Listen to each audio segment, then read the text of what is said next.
Hello, sweet souls. Welcome to Purity and Power. Welcome back if you've been here before. I'm Mafalda, and on this channel, I dive deep into spiritual awakening, embodiment, higher wisdom, and healing. And I don't shy away from science, from diving into topics that are taboo.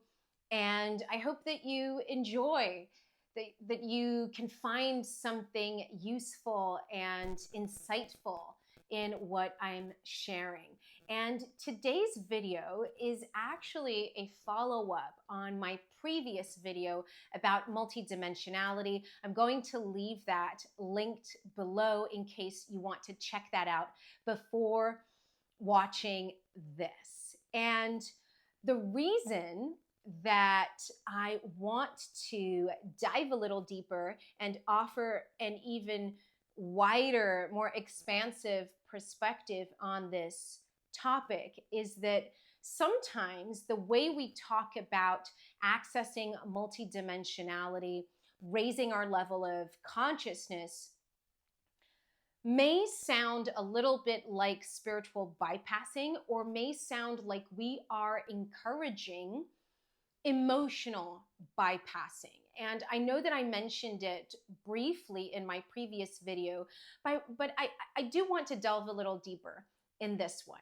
because so much of the old spiritual paradigm made it sound like spiritual awakening, enlightenment, spiritual sovereignty was somewhat related to being emotionally cold and distant and unaffected by any of the pain and suffering that is so pervasive in our world. Let's be honest, planet Earth is right now still just filled with so much distortion, with so much trauma. And of course, we know this. We just have to turn on the news and see what's happening around the world. And so often, people in spiritual communities have been encouraged to switch off, to look away, to not feed that, to not feed those negative energies. And it became sort of this love and light, only good vibes. And of course, we want to be at peace. And of course, awakening and spiritual sovereignty does imply accessing higher levels of consciousness and accessing what we would consider higher dimensions, like I mentioned in the previous video. But I want to talk about why that does not mean that we become colder, or that we become more distant, or that we become more rigid. To the contrary, when we talk about the fifth dimension and above, we're talking about unconditional love. Unconditional love does not look away from distortion. It faces it. When we talk about the avatar level masters, and the one that I'm most personally connected to is Jesus. Jesus did not shy away from pain and suffering, and he was embodying 12th dimensional consciousness, through the 8D, because that's the level of the higher heart. And we can dive into that a little deeper in another video. It's where the monad, let's say monad level of consciousness, enters our being when we incarnate. If you're interested in that, I can dive a little deeper into that. But again, to the example of Jesus that was embodying 12th dimensional consciousness in a human vessel, he wasn't shying away from distortion. He was facing it head on. So when we talk about accessing 5D consciousness, and let's just stay at 5D for now for simplicity's sake, 5D consciousness, yes, it does mean coming into an observer level where you are no longer identified with the pain and suffering. But taking an observer level means that you're not entangled in the pain and suffering.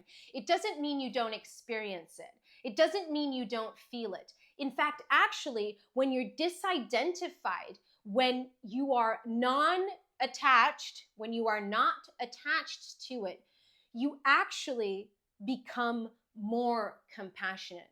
Why? Because you're not fusing with it.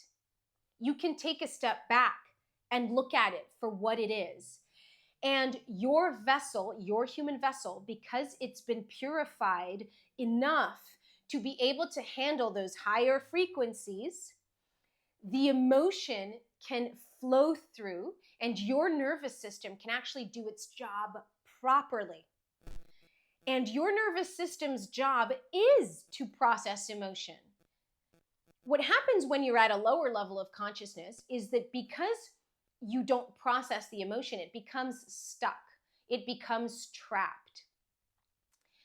But when you've done the work to clear enough of the distortion, you can feel anger, you can feel grief, you can feel all of it without staying stuck, without merging with it. What that means is that you can experience sadness whilst maintaining a level of awareness.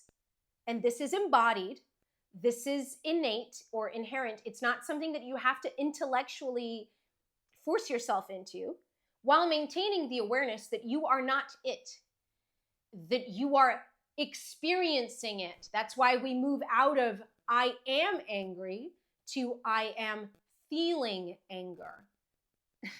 You see the difference here. You are not the anger. You are not the fear. You are not the grief. You are having that human experience of grief and anger, which is inherent to living in a 3D world, which is inherent to living in a world that has density, that has physical matter and perceived, experienced separation.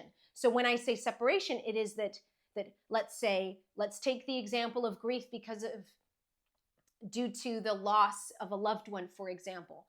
It is the perceived separation, i.e. the fact that you are not the same or that you are not one, right? That you are you and your loved one is them, right? You're two different people separate from each other.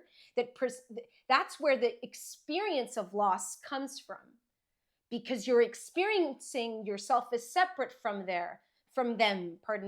Only something that is separate from you can be lost.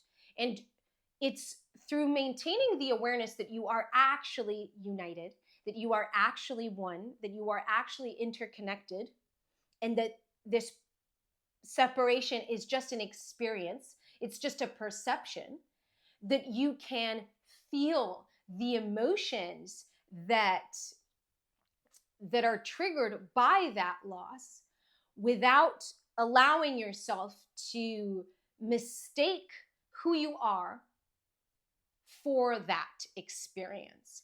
And that is a process. That's the process of awakening. That's the process of healing from the wounds and the trauma that makes you believe that that's not the case, that makes you believe that love can be taken away, that love is finite, that love ends when that person ends. And I wanted to make this video because I know I talked about loss and death in the previous one, and I was talking about getting stuck in depressive states. And I just really wanted to offer even more perspective on this, because this is never about shaming anyone for feeling grief. It's the opposite. The more you rise, the more you can anchor higher dimensional frequencies, the more you can sit with the pain, the more you come out on the other side. And in fact, this process cannot be divorced from feeling pain, because it's actually only when you face the pain truly that you realize that you are not it, because you come out the other side. You realize that it doesn't kill you. you realize that even death is not void of love, that love is all there is.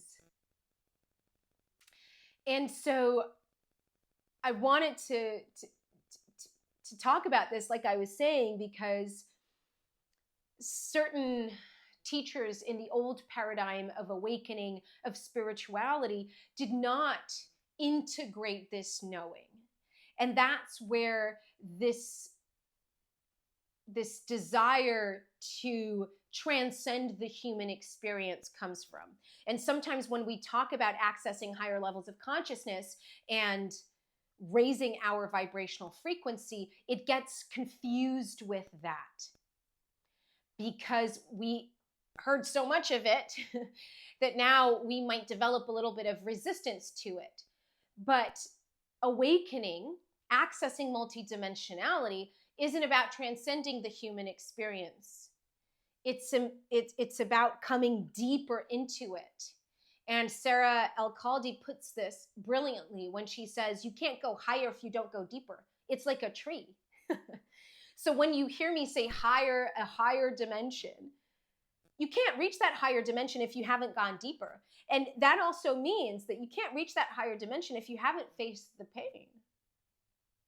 They're two sides of the same coin, you see? So when we go higher without going deeper, we're not actually going higher, we're bypassing. We're numbing, we're avoiding. We're in this escapism,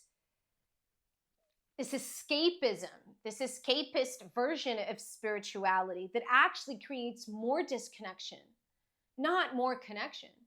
Because when you're actually anchoring higher vibrational frequencies into your human vessel, you are embodying your soul. Your soul is descending into the body.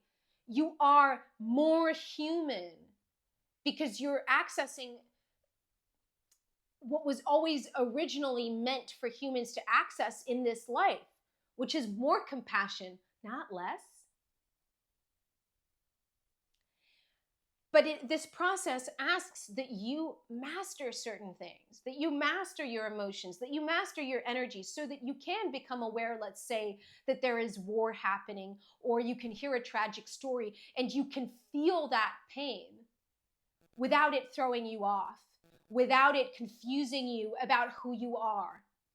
And that actually means you're more anchored, you're more centered, you can handle it.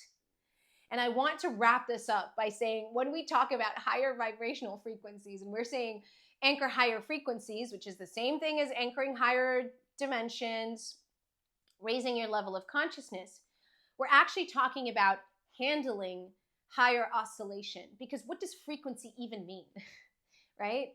More often, higher frequency, higher oscillation, more oscillation. You need to be able to handle more oscillation in your vessel, or else you're not at a higher frequency. You're numbing, you're bypassing, you're like in the love and light, no negativity, la-di-da-di-da, la-la-la, I don't want to hear it. I don't want to hear about it. Oh, people dying, oh this, oh that. No, I don't want to hear about it. That's not real. It is. It is. We're not here to transcend the human experience. We're here to transform the human experience. We're here to transform the earth, to transform the planet, to transform with it. So I hope that this has clarified a few things. If you had those questions, lingering around in your mind, and I hope that this also made you feel more understood in your pain, less alone, more validated in your human experience. Because it hurts. That is part of what it means to be alive as a human. It's this level of duality that we experience here on Earth. One does not come without the other. It's a polarized experience, a planet of duality, a planet of polarity. All right, do let me know in the comments if you are in resonance with this wisdom, with this information that I'm passing on. Don't forget to like and subscribe if you're enjoying these videos. I so appreciate your presence. Thank you so much for watching. If you'd like further assistance, guidance, healing, quantum healing, channeling, whatever would serve you of what I can offer and what I have available on this journey. If you feel called to it, don't hesitate to reach out. All my details are below. I also have the quantum healings that you can just download and do on your own. I cannot I cannot state and reinforce enough how delighted I am to do this work and to be able to show up as a healer. It really brings me to my knees every single time. So if you're feeling called to it, you know where to find me. And without further ado, I thank you. Thank you for being here, and I will hopefully see you very soon in the next one. Thank you.